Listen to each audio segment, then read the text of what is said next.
I'm Natasha Kirchuk, and thanks for joining us from our studios in Israel. Coming up in today's newscast, rockets hit the south of Israel from Gaza this morning. Hamas advances in rebuilding its network of terror tunnels, and an Israeli company shows how they've taken our favorite films and turned them into visual masterpieces. Stay tuned for the latest news in Israel.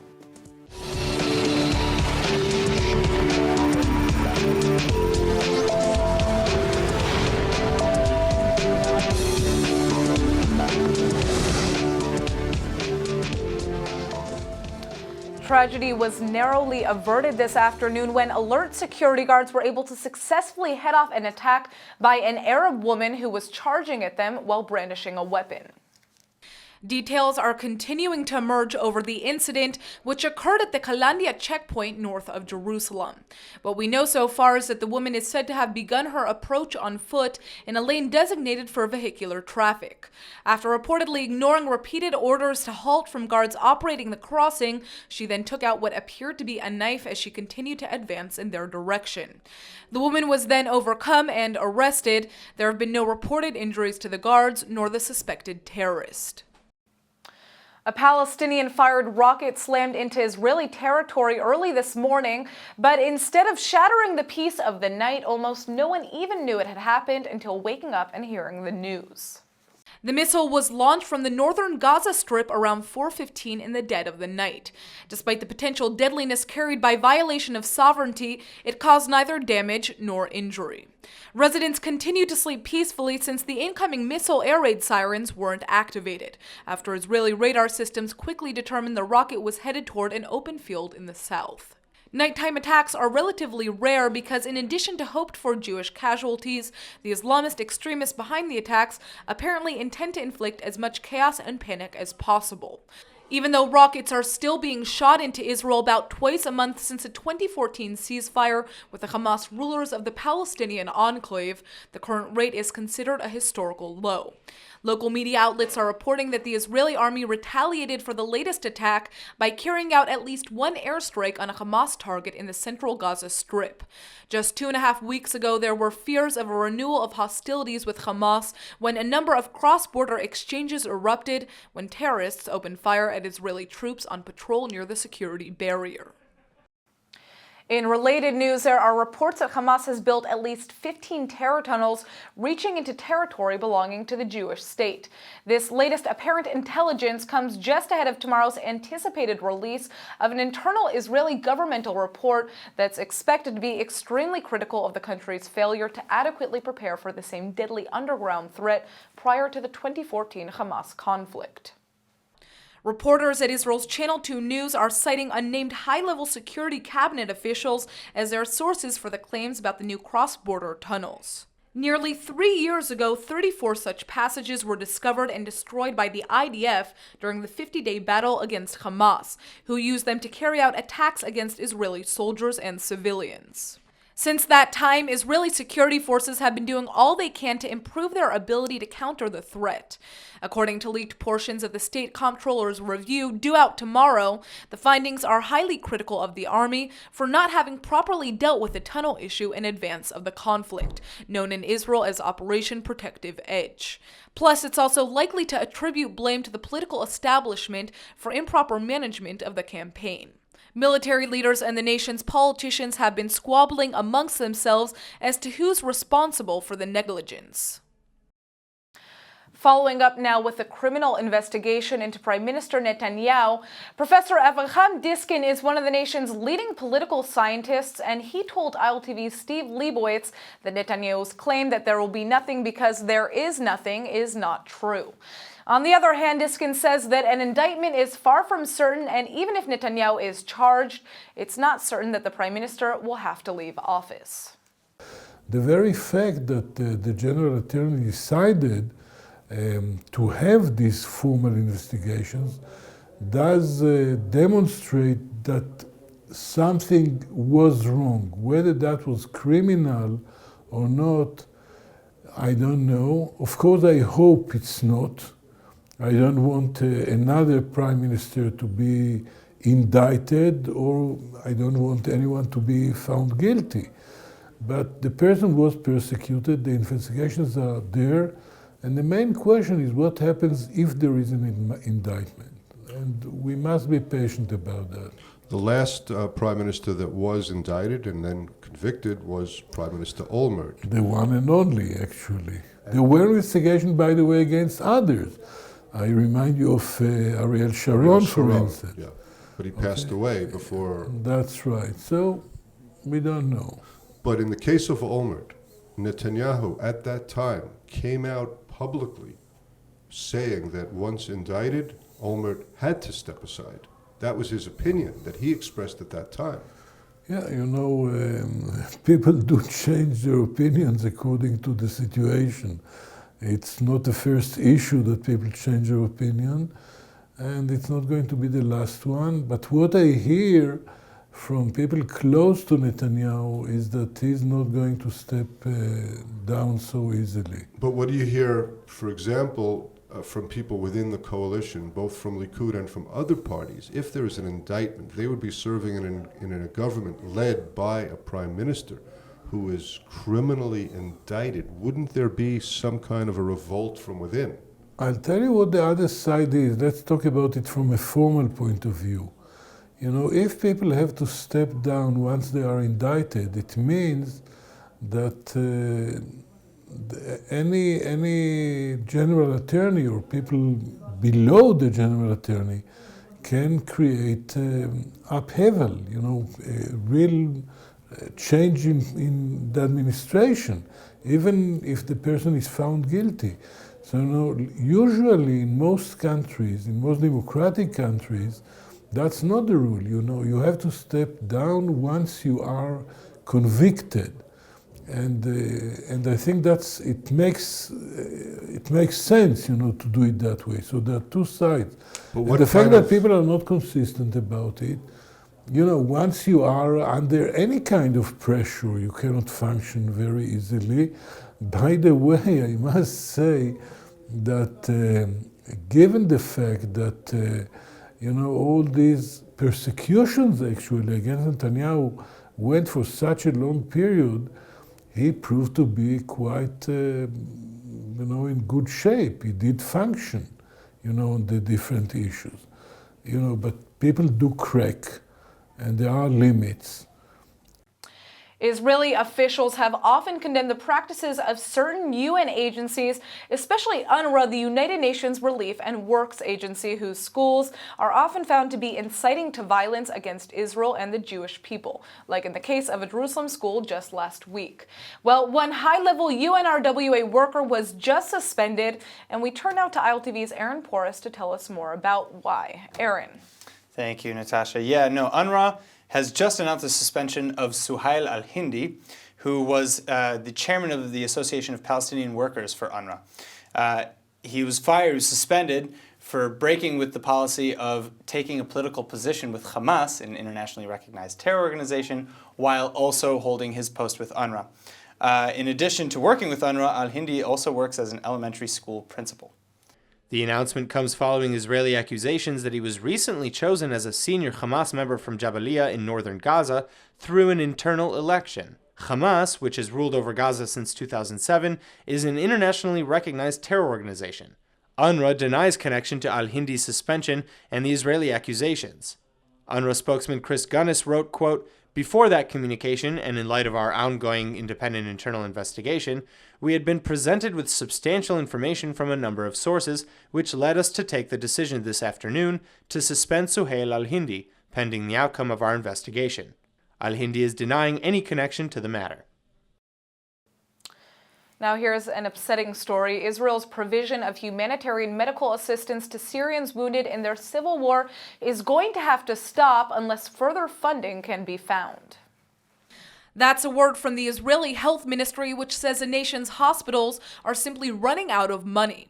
The officials have informed Prime Minister Benjamin Netanyahu that unless the facilities are immediately reimbursed for all the costs in treating the Syrians, all efforts to help them will have to be terminated by March 5th. According to a ministry letter to the premier, repeated government promises to fund Israeli hospitals in the north have yet to be fulfilled. One Galilee medical center says that it's received just 14.5 of the $81 million it's owed. So far, Israel's been able to help nearly 3,000 Syrians who have been hurt in their state conflict. But if the treatment does have to end because of the heavy strain on the hospital's resources, one sterling exception will still be made. Any Syrians in life-threatening conditions will continue to be helped by the dedicated medical professional teams in the Jewish state that until now the victims have considered to be their enemy. They say one man's trash is another man's treasure, and for better or worse, Tel Aviv is full of treasures all over the city. Well, dirty or not, one artist is so inspired by Tel Aviv that he spent the last 13 years taking discarded pieces of wood off the city streets and giving them new life. Joining me in the studio today is French artist David Scherer to tell us more about his work. David, thank you so much for joining us. Thank you, thank you. So I'm already excited to hear about this. Tell us, what about Tel Aviv inspired you to make art out of discarded wood? Actually, I'm in love with the city, and I start to take pictures of Tel Aviv maybe 10 years ago. So I get thousand and thousand pictures of Tel Aviv. And I met Alia, okay, so I live here now. And I was looking for a place to print pictures. And it started by chance. I found a wonderful piece of wood just in front of a building, and I remember something I learned in New York when I was a student in maybe 15 years ago, and I remember something to print, like Polaroid on almost everything. Right, so you could also do that on wood, not just on paper. Not just on paper, not just on wood, but on fabrics, on metal. Wow. And when I found the piece of wood, I said to myself, okay, let's try with this panel, because it was a very old panel, okay, something like from the 50s. Which I think is like the coolest thing about Israel, because this is a city that's full of, old and new, and you really see that contrast all the time. Exactly, and I live in the north of the city, and there's always a building waiting to be renovated. Absolutely. So it's very interesting, And for you as an artist, if you realize that you can make your art out of these discarded pieces of wood that you find everywhere, I mean, there must be so many options, because we're seeing renovations happen here all the time. So how long have you been doing this? Okay, I start for almost 2 years when I came in Israel, but I think when I look at my old notebooks, okay, I think I start maybe 15 years ago during my study, So. Right. Well, it all comes back to the beginning when you were learning. So what are some of the main images that you print onto these pieces of wood that you find? I do city snapshot. So it's like what your eyes can see, okay? It's picture of the city, but it's not with wide angle or teleobjective zoom. It's really what you see, what you feel, and I imagine the texture of the wood, which is something, it's such a unique kind of form to work with, really is able to kind of show what the city is like, yeah, right? Exactly. It works like the memory, with some noise in the picture. The same thing with texture. Now, it's funny because I know I myself would love that, to be able to have kind of a piece of Tel Aviv in my home. Yeah. But it's artwork that you can put up on the wall, that you can really kind of put up throughout the house. Yeah. Now, have you always used such unconventional materials like wood? For now, I'm working with wood because I love the soul of the item, and it's very how to explain when you get there's a random wood found, okay? Right. So we have wood from yellow until dark. Right, there's so many different colors. So many different colors, right? And textures also. So it's for now I'm working on wood, but right, because why use any other material when there's such a range? Sure. Wow. So, I mean, this is something that I think that you've created that's very, very special. You're really also kind of helping the environment in a way by using these pieces of wood that would otherwise be thrown into the trash. And it's allowing people to kind of take a piece of the city home. So congratulations. Yeah, and I'm sure thanks. everybody's looking forward to your exhibit. Yeah, and we start also to send it in France or in UK, so it's very nice, yeah. Beautiful. Thank you so much for coming in, David. Great, thank you. The Amazon online retail company has long allowed the sale of offensive anti-Semitic merchandise on its site. But now many people are saying enough and they're doing something about it. The main objection is against books and other publications that deny the genocide of 6 million Jews during the Second World War. Israel's official Yad Vashem Memorial Museum sent a letter to Amazon's CEO requesting he immediately takes action to curb this spread of hatred.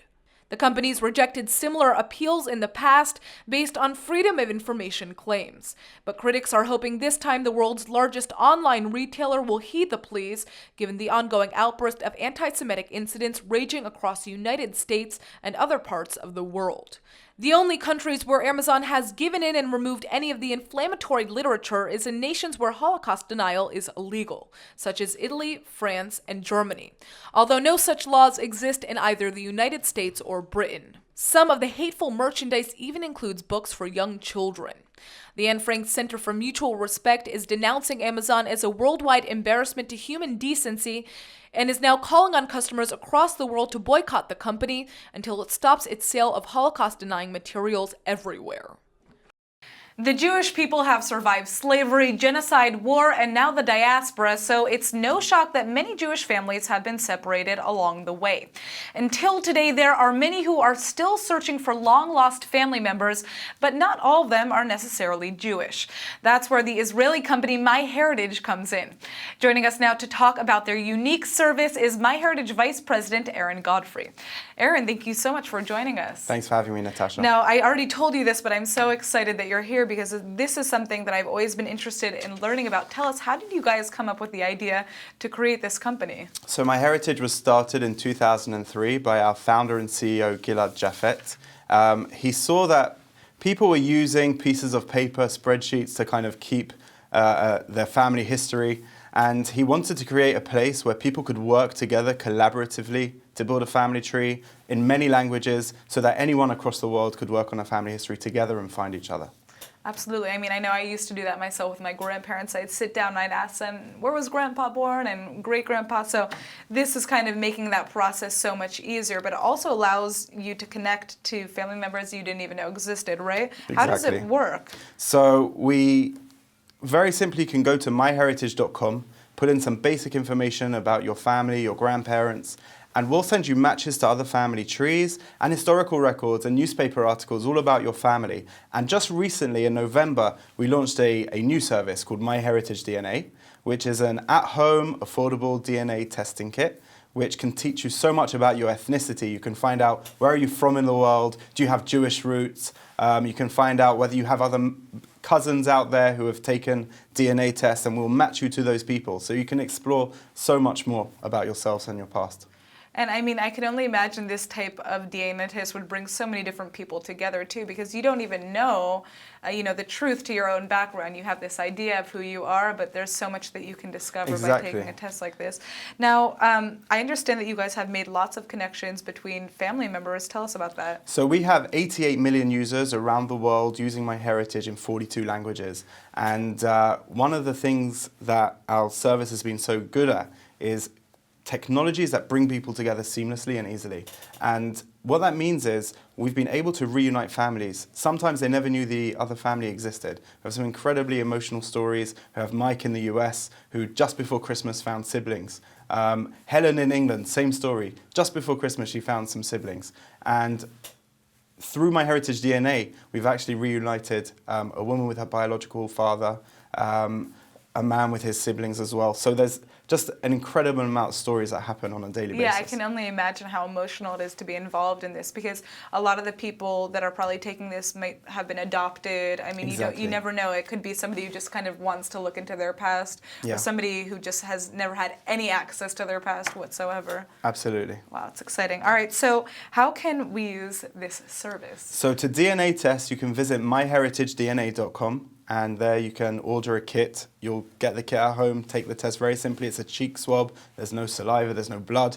You send it to our lab, and within 4 to 6 weeks, you'll get an ethnicity report. You'll get matches to other people on MyHeritage, and it's very, very straightforward, very easy to do. Wow, I know I'm going to try this out myself. I guess my final question for you is, you spoke a little bit about some of the exciting stories that have come out of this. What is your personal favorite story that you have heard, having worked at this company? It's really, I get asked that question quite a lot, and it's very hard to put my finger on one specific story because I hear so many amazing stories of families coming together.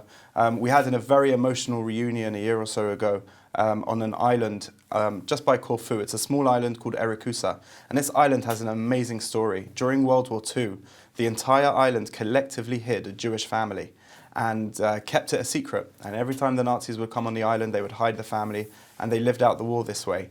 And years later, the granddaughter of one of the islanders, her name's Yvette, contacted us because she wanted to find who was this family that my grandmother saved. And we were able, through genealogy work and family history and records, to locate the family, reunite them together, bring them together to the island. And there was a special ceremony. And it was very emotional to see this families reunited in such a special circumstance. Wow, that's amazing. I'm sure you have even more stories to tell, but unfortunately our time is up. Thank you so much for coming in. Thank you for having us. I'm going to have to take this DNA test myself. Absolutely. Local and international fans of Israeli basketball sensation Omri Cosby are devastated because the star player has just been waived by the New Orleans Pelicans after suffering an injury on the court. The 6'9" tall athlete is the first Israeli to ever play in the American National Basketball Association. The team's dismissal of the 28-year-old Israeli veteran forward came as a shock given that he was just traded to the Pelicans less than a week before breaking his thumb during his debut game. The Pelicans coach told the ESPN network that he thinks Cosby understands that he had to be let go since he can't be in play for at least 4 weeks, which is really most of the regular season. Cosby staked out his claim to fame as part of Israel's championship Maccabi Tel Aviv team before successfully being drafted into the NBA in 2008. He divided the next 4 years between the Sacramento Kings and the Cleveland Cavaliers before being picked up by the Houston Rockets. This is the second time he's being waived by the Pelicans. The same thing happened in 2014 when he then returned to the Kings, where he's been until being part of a blockbuster trade last month. His stats have been about 19 minutes of play per game this season, averaging 5.9 points and 4.1 rebounds. Oscar fever is still in the air following last night's gala 89th Annual Academy Awards ceremony in Los Angeles. And Israel played a big part in bringing 10 of the year's biggest blockbusters to the screen. I bet you can figure out how if you try. If you guessed digital technology, you'd be right. The Israeli Mellanox Technologies company supplies storage system solutions that offer the necessary bandwidth to stream and distribute movies, which are constantly in demand of the best available pixel density. Mellanox has been in the data storage show business for about 8 years and contributed to some of the industry's very best work on the big screen. The Israeli firm helped to provide special effects to this year's best animated feature film Zootopia, as well as its competitors. The magical dazzle of those incredible Polynesian demigods and tattoos in Moana all have the Israeli touch, as do the tropical creatures in The Red Turtle and characters in My Life as a Zucchini. The Israeli tech also contributed to The Jungle Book, which took home the Oscar for the most outstanding visual effects, as well as all 4 of its rival nominees, Deepwater Horizon, Doctor Strange, Kubo and the Two Strings, and Rouge One. Plus, it was almost kind of used in the year's Best Picture La La Land, which was declared winner for about 2 minutes until it was realized that the presenter made a mistake and the real Oscar was awarded to Moonlight. The Hebrew word of the day is brought to you by the University of Haifa, Hebrew Summer Ulpan, open to everyone. And now for our Hebrew word of the day. The traffic in Israeli cities like Tel Aviv is crazy sometimes, but probably even crazier than that is trying to find a parking spot. One solution is to get a more compact vehicle like a mini bike or a scooter, which brings us to our word today, katnoa, meaning mini bike or scooter. Katnoim or mini bikes are very popular in Israel. They save on gas, fit into smaller space, zip you quickly around town, and they look very stylish, if I may say so myself. Something to keep in mind about this Hebrew word, though, is that in Israel, the common word for a katnoa is just a tustus. Don't ask me why. The important thing is just to remember that if you drive or are going to drive a katnoa, drive safely. All right, let's go ahead and take a look at the weather forecast. Tonight should be partly cloudy to cloudy with a low of 56 or 13 degrees Celsius. Tomorrow is expected to be unseasonably hot with a chance of rain and a surprising high of 80 or 27 degrees Celsius. All right, that's it for today's news. Today's exchange rate is 3.68 shekels to the American dollar. Remember to sign up for our daily newsletter at iltv.tv. Thanks for watching and see you next time.